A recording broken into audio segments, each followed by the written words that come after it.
Okay, so today's screencast is about Erik Erikson. He happens to be one of my favorites. I really do believe in a lot of things that he says. So first we're going to talk, I'm going to do a quick overview of what the first part we're going to be talking about: psychosocial development, trust versus mistrust, autonomy versus shame, initiative versus guilt, industry versus inferiority, identity versus role confusion, intimacy versus isolation, and generativity versus stagnation, integrity versus despair. So Erik believed that people develop their personalities in 8 stages. Each stage evolved to the next in a crisis. The crisis could have a positive or negative outcome. So crisis means basically like a phase that a person goes through in life. So yeah, like in a pinnacle part of that time frame. So first, let's talk about stage 1, trust versus mistrust. If a child trusts you at this age, 0 to 1, like 1.5, if the baby trusts you, then they develop hope. They develop hope that things are going to be bright in the future, like they can go out and conquer the world. Or if they have mistrust, then they have fear and suspicion, and they don't quite believe that, they don't know what to believe. So they have fear and they have suspicion. Next is stage 2, which is between age 2 and 3. A child develops autonomy. So through trust, they develop the will, the want. They want to go out and they want to conquer the world at such a little tiny age. And if they don't have this autonomy, then they can develop doubt, which could develop into shame. They doubt their abilities, and when they doubt their abilities, they become shameful.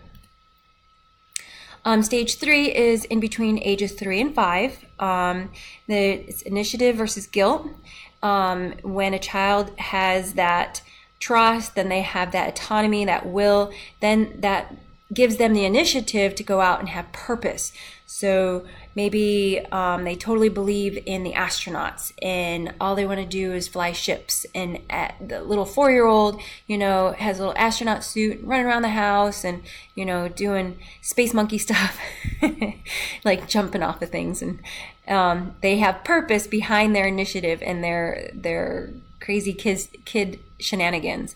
Or they live in a world of guilt, maybe because they're not being like their friends who are, being crazy and bouncing off the walls, and so then it could make them feel inadequate, especially if they're in a daycare setting. So stage 4 is in between ages 6 and 12. Kids develop an industry, like a personal industry that gives them confidence. So if they're like into sports, they could develop a good self-confidence in industry. And if not, they could feel inferior to their peers and feel like they're less than because maybe they're not going out and doing sports. Or if they are doing sports, maybe they're not that good at it. Maybe there's nobody there encouraging them to do better, or just saying like, hey, it's okay, you're getting out there and that's what matters. So it's building a personal industry or feeling less than. Stage 5 is in between ages 12 and 18. Basically, teenagers are trying to find their identity. They're maybe talking back to their mom and dad or maybe they're questioning their mom and dad because they feel comfortable in questioning their mom and dad. But really what they're trying to do is learn their identity. And with that gives them fidelity.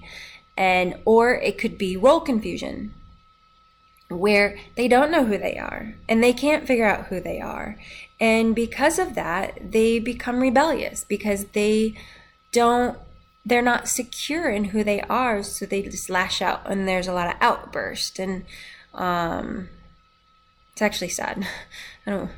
Anyways, I have a teenager and I have a 12-year-old, and going through these identity crises and role confusions, and when it's difficult.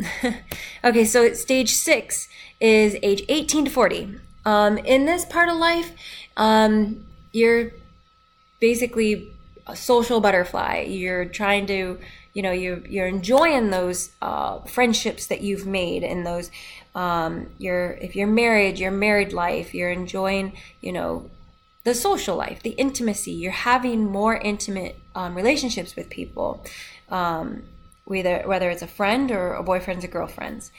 If not, if you're a little bit of an introvert, then maybe you live in a little bit of too much isolation, and with that becomes unhappiness.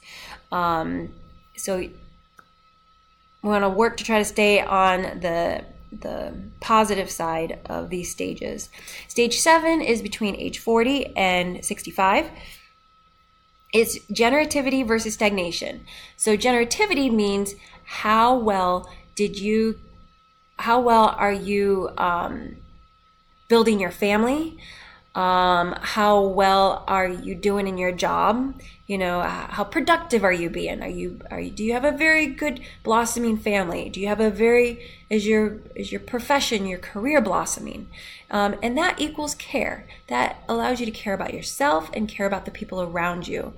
I think once again, it kind of gives you a sense of purpose too. Stagnation. If say you became sick and you weren't able to work anymore, and maybe you were never really married, you could find yourself in a very stagnant situation and you're unproductive, and that equals kind of unhappiness. We as humans, I think we need to be productive. And at this stage in our life, we need to feel like we've done something. So you want to be more productive as compared to unproductive. Stage 8 is 65 and older, integrity versus despair. So what that means is how much overall, now since you're retired, how much wisdom do you have to give the world and your family? I mean, with all those stages in life that you just did, people feel like they've accomplished something when they're the wise one. They've been there, done that. And, or maybe they live a life of despair, dissatisfaction with the decisions that they've made and the experiences and the outcomes of a lot of the experiences in life. So they're dissatisfied. So those are the 8 stages that Eric says is how we develop through a lifetime socially. With crises. And the crises are those integrity versus despair, or the intimacy versus isolation. Next, let's talk about social emotional development. With social emotional development, it's your experience plus how you express yourself and how you manage your emotions, and that equals positive relationships. You take all your experiences, how do you express your emotions through those experiences, and how do you manage all of those emotions that you're dealing with is how you have positive relations. Responsive caregiving. How does a mom and dad care for their baby? Do they let them cry it out a little bit, or do they go and they pick them up out of the crib as soon as they start crying? Do they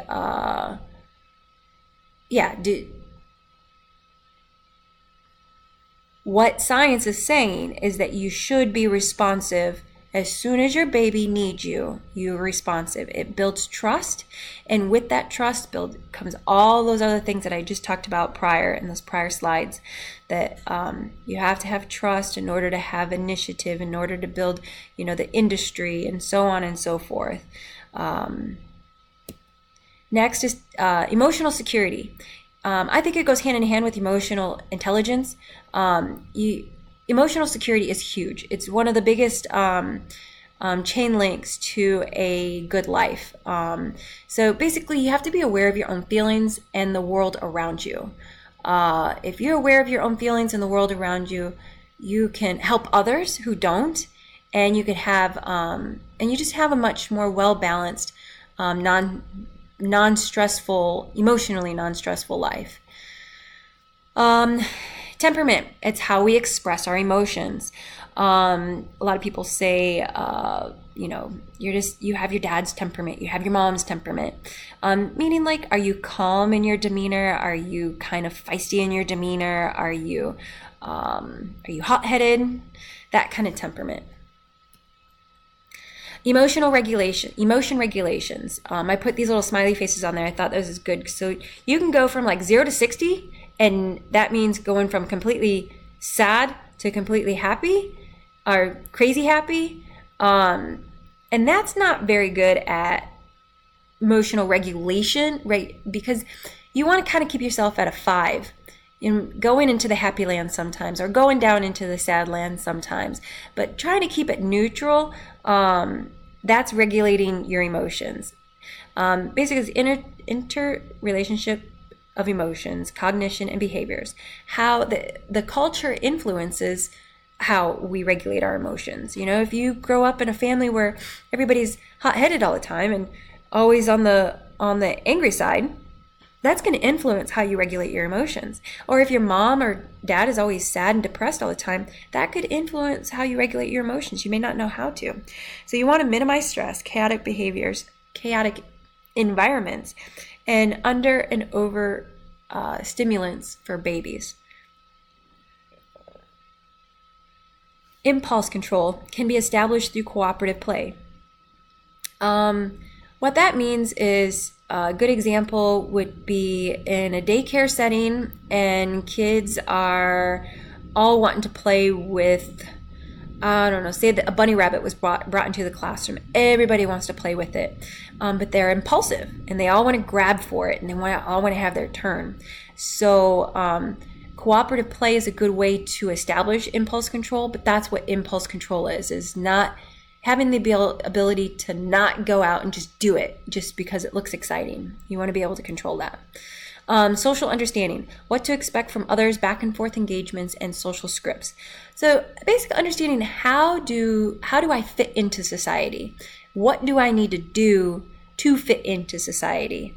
As parents, we should teach our kids that. As teachers, we should teach the students that. Through not only talking about things, but through modeling. And we need to understand what to expect back from others. So if I punch you in the face, I should expect for you to punch me back. Effective. What is effective? It brings out positive responses to positive influences. It's how did I affect that person emotionally, say. Affect. Do something positive, get something back in return. I affected that person positively, so therefore they affected the world positively. Empathy, understanding how other people feel, knowing,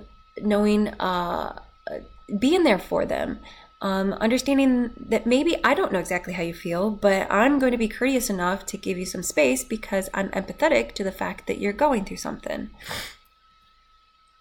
Self-efficacy, and understanding that you can do it, and a discovery of one's abilities. And this is a balance. You could either be a little bit too self-confident, and with your self-efficacy, maybe you think you can do dirt biking on the side of a mountain on the cliff, and you may think that you could do it, but maybe you don't have a whole lot of experience. So it might be a disastrous situation. So understanding that you can do it and discovering one's abilities, but not taking it overboard, which is huge. I mean, that's knowing yourself. And then that goes into sense of self and awareness of one's emotions. Now, it's not abilities, it's emotions, but they go hand in hand. So if you're a sensitive person, understanding that you're a sensitive person goes a long way, because then when you're in certain situations and maybe you might be feeling like everything's going wrong, and instead of blaming it on everybody else inside the room, you can take a step back and go internal and say, oh, maybe it's me and not them. And then you could work on it to where you don't feel like that anymore in the future. So that is my presentation for today. See you in class.